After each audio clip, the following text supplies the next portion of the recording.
Hello everyone, welcome back to another episode of How to Crypto.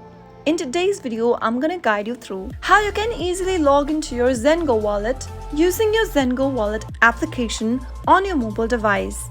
First, make sure you have the Zengo Wallet application downloaded on your preferred device. If not, go and tap open your Play Store or your App Store and search for Zengo Wallet.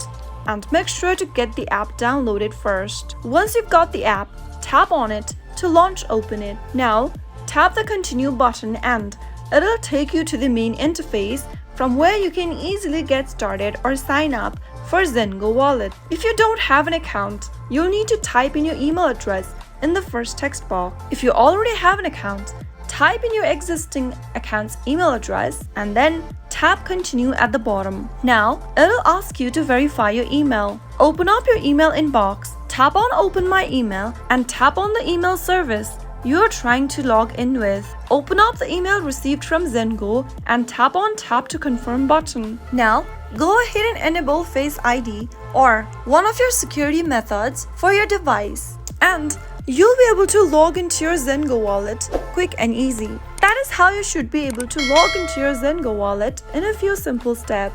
If you found the video to be helpful, go ahead and give us a thumbs up. I'll be back soon with more videos like this. Thank you for watching.